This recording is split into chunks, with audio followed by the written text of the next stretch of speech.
Government budget and the economy से related अभी तक हमने कुछ इजी क्वेश्चंस किए हैं।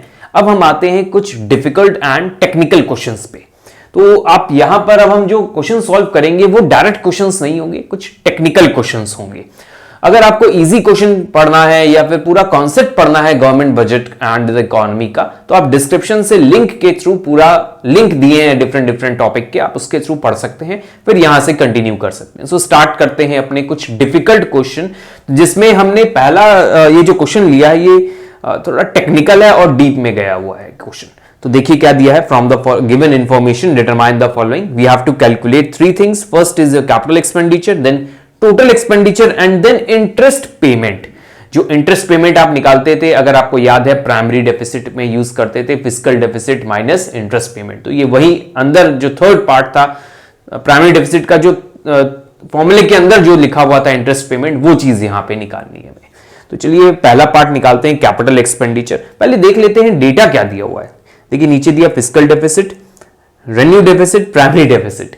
ये तीनों चीजें तो हम इजी क्वेश्चन में सॉल्व करके आ रहे हैं, निकाल कर आ रहे हैं। अब यहां पे क्वेश्चन में ही हमें आंसर दे दिया गया है कि ये तीन चीज हमें आंसर को डेटा की तरह दी गई है। अब हमें इसके अंदर जाके फॉर्मूले से हमें निकालना होगा जो डेटा पूछा गया है।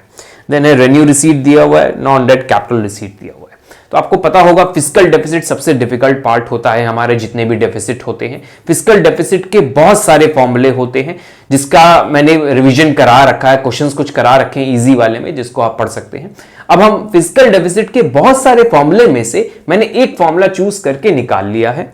इस फॉर्मूले को हमने इसलिए लिया क्योंकि इस क्वेश्चन पे ये अप्लाई होगा। तो ये फॉर्मूला हम यूज करेंगे, ये वाला भी सॉल्व करेंगे। पहले ये वाला देखते हैं क्या। तो पहला हमें निकालना है कैपिटल एक्सपेंडिचर। फिस्कल डेफिसिट का जो फॉर्मूला है उसमें हमें दिखा कि कैपिटल एक्सपेंडिचर यहां पे यूज हो रहा है, और क्वेश्चन में जो डेटा दिया है वो भी इस पूरे पे अप्लाई हो रहा है। तो देखिए हमें ये फॉर्मूला यूज करके हम कैपिटल एक्सपेंडिचर निकाल सकते हैं, जो मेरा ए पार्ट है क्वेश्चन का। फिस्कल डेफिसिट क्वेश्चन में देखिए दिया हुआ है, तो फिस्कल डेफिसिट है आपका 12,000, फिर आपका रेवेन्यू डेफिसिट चाहिए, फिस्कल डेफिसिट चाहिए, और आपको ये वाला पार्ट चाहिए। ये तीन अगर क्वेश्चन में दिए होंगे तो आप कैपिटल एक्सपेंडिचर निकाल सकेंगे। तीनों चीज क्वेश्चन में दिए, देखिए फिस्कल भी दिया है, रेवेन्यू भी दिया, लास्ट में नॉन डेट कैपिटल रिसीट भी दिया हुआ है।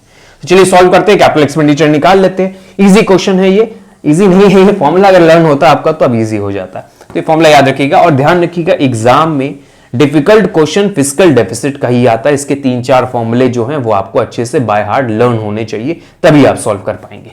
फिस्कल डेफिसिट क्वेश्चन में दिया है आपको 12,000, तो हम यहां पे पहले इक्वल लगा के 12,000 लिख लेते हैं। यहां पे ये 12,000 हो गया। Then revenue deficit, revenue deficit is 9,000, तो revenue deficit 9,000 plus capital expenditure को हम सीई लिख दे रहे हैं, minus non debt capital receipt 10,000। अब यहां 10,000 लिख दीजिए। कैपिटल एक्सपेंडिचर निकल आएगा आपका, तो capital expenditure is equal to, capital expenditure is equal to के बाद 12,000, तो आप इधर लिख दीजिए, मैंने घुमा के लिख दिया है बस। देन ये उधर जाएगा तो माइनस 9,000 और ये प्लस में आएगा 10,000। सिंपल सी मैथमेटिक्स है। तो अब आप सॉल्व कर लीजिए, कैपिटल एक्सपेंडिचर आपको मिल जाएगा और फर्स्ट पार्ट कंप्लीट हो जाएगा। सो कैपिटल एक्सपेंडिचर इज ₹13,000, और क्रोर्स लिखना मत भूलिएगा एग्जाम में, क्योंकि वैल्यूज जो हैं क्रोर्स में चल रही हैं, तो क्रोर्स लिख लेते हैं। तो ये हो गया आपका फिस्कल डेफिसिट, जो ए पार्ट था क्वेश्चन का, जो हमें सॉल्व करना था। अब दूसरे में देखिए निकालना है हमें टोटल एक्सपेंडिचर निकालना है। टोटल एक्सपेंडिचर का फॉर्मूला होता है revenue expenditure plus capital expenditure. तो बहुत इजी सा फॉर्मूला था जो आपको लर्न होगा। कैपिटल एक्सपेंडिचर तो मिल गया हमें, जो अभी यहां पे हमने निकाला है। हमें रेवेन्यू एक्सपेंडिचर चाहिए। क्या क्वेश्चन में रेवेन्यू एक्सपेंडिचर दिया है? कहीं नहीं दिया है, लेकिन रेवेन्यू एक्सपेंडिचर का एक फॉर्मूला तो हमें याद है, जो सबसे इजी फॉर्मूला था रेवेन्यू एक्सपेंडिचर का। So revenue expenditure is equal to revenue, no not this formula, revenue deficit का फॉर्मूला जो था हमारा, revenue deficit is equal to revenue expenditure minus revenue receipt. इस फॉर्मूले को यूज करके हम रेवेन्यू एक्सपेंडिचर निकाल सकते हैं, बट हमारे पास अगर ये और ये डेटा क्वेश्चन में दिया है तो निकाल सकते हैं। तो रेवेन्यू डेफिसिट क्वेश्चन में क्या दिया हुआ है देखते हैं।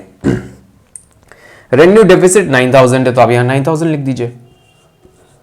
रेवेन्यू एक्सपेंडिचर RE लिख दीजिए, और रेवेन्यू रिसीट क्वेश्चन में दिया हुआ है हाँ दिया हुआ है 6000। तो देखिए पूरा डेटा दिया हुआ है, तो आप रेवेन्यू एक्सपेंडिचर भी निकाल सकते हैं। तो रेवेन्यू एक्सपेंडिचर कितना हो जाएगा, 9000 plus 6000। So 9 plus 6 which is 15,000 crore. तो हमें रेवेन्यू एक्सपेंडिचर मिल गया है। हमें टोटल एक्सपेंडिचर निकालना है, तो टोटल एक्सपेंडिचर हम निकाल लेते हैं। Total expenditure is equal to revenue expenditure which is 15,000 plus capital expenditure, वो कितना है, कैपिटल एक्सपेंडिचर ये भी आपने निकाला है 13,000। तो आपको 28,000 करोड़ मिल गया आंसर। तो बी पार्ट भी आपका सॉल्व हो गया।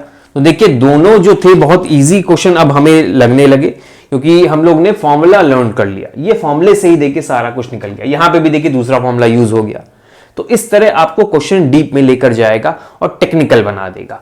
तो दो पार्ट तो होगा हमारा ए और बी। अब आते हैं सी पार्ट। सी पार्ट का जो क्वेश्चन है वो उसमें बोला है कि आपको इंटरेस्ट पेमेंट निकालना है। तो इंटरेस्ट पेमेंट निकालने का एक सिंपल सा फॉर्मूला है, प्राइमरी डेफिसिट के अंदर आता है interest payment. Primary deficit is equal to fiscal deficit minus interest payment. तो चलिए हम यूज करके सॉल्व कर देते हैं। प्राइमरी डेफिसिट क्वेश्चन में देखिए दिया हुआ है सिंपल 5000, तो आप प्राइमरी डेफिसिट 5000 लिख दीजिए। देन फिस्कल डेफिसिट क्वेश्चन में दिया है 12,000, तो आप यहां 12,000 लिख दीजिए। इंटरेस्ट पेमेंट को x ले लीजिए, सिंपल। अब ये सॉल्व कर लेते हैं। इसको हम इधर ले आते हैं, तो ये पॉजिटिव का x हो जाएगा। यहां 12,000 वैसे ही रह गया, ये उधर ले जाते हैं तो -5,000। आई थिंक बहुत सिंपल सा था ये तो। 7,000 करोड़ 5,600, यस। तो ये तो हो गया हमारा थोड़ा टेक्निकल क्वेश्चन। एक क्वेश्चन और करा देंगे जो बहुत ही डिफिकल्ट होगा, मोस्ट डिफिकल्ट क्वेश्चन।